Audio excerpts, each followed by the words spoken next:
Name is Martin Neptune.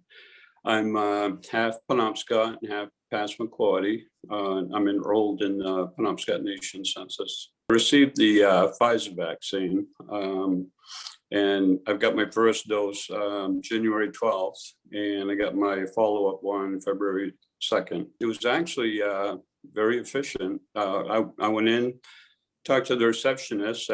She showed me to the waiting room. I was in there probably 2 or 3 minutes, and Margot, one of the nurses, came out and got me. They were given the vaccines in the counseling center of the health counseling part of the health center. So I went in the room there and got my shot, and we talked for 15 to 20 minutes after. I was good to go. I actually felt fine. I didn't have any issues with it, no side effects. My arm where I got the shot, it was a little tender to the touch, but that was but I could sleep on it that night. And the second one that was supposed to be worse, that was fine too. I was told that if you moved your arm after the shot, that would help. So I work out a couple of times a week. So I did that. I scheduled my workout for after that shot. So I was fine. I decided because of the effects on the family and community, I was concerned that not so much for myself, but that I might pick it up and carry it to, another member in the family or the community. Not that I was around community that much, but and one of the things I was really concerned about was like the even for young people, the long-term effects they were talking about that they're really not sure of, but people are having issues with their lungs and their heart, 6 months after, and sometimes even longer, fatigue and a lot of those types of things. So I was really concerned for the younger people, my children, my grandchildren, they may have, even though, they would recover from COVID. I wasn't sure what the long-term effects was. So I was trying to be real protective, not to give it to the family or to anybody in the community. I think one of the first things I think about is my grandchildren and their ability to get back in school and that social environment that they've been away from almost a year. I think it's more important for them to socialize. I think they learn better, with in-person classes.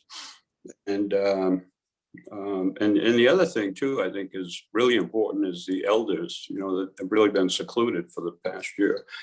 And I know a lot of them used to look forward to the senior meals, for their socializing and that type of thing, and also being able to see their grandchildren. I think that's a big part of people's social and mental health, not just elders, but, everybody else, for people to be able to get together. And it would be nice to get back, to our cultural activities, the socials, that we used to have, the community socials. I know one of my grandchildren especially really loves the drum, and he hasn't in over a year. So I would really like to see him get back to that. And I'd like to get back to see, other people in the community. Yeah. And taking pictures again. I used to enjoy taking pictures of the community and different events that were going on. So I'm looking forward to that. I would say that personally, a lot of the hype, I think, is just out of proportion to what, the vaccine is, the actual effects of the vaccine. For example, I've got, in the past, I've gotten flu shot. I got a flu shot once, and I got such a bad reaction, and I was sick for almost a week. And then I got a shingles vaccine that affected me for over a month. I never did go back for the second one. And this, the COVID vaccine was nothing, really nothing. There were no side effects, nothing, just minimal side. Like I said, a little soreness on the arm, and that was it. And again, just to stress that, it would, I would think it would be encouraging to see the children back in school again, and elders back to socializing at their meals, and our socials and other youth activities. A lot of the youth activities that children had available to them that they're not able to participate in. So to me, it's there's a lot of benefits to it, and very little downside to it. I would encourage everyone to get it.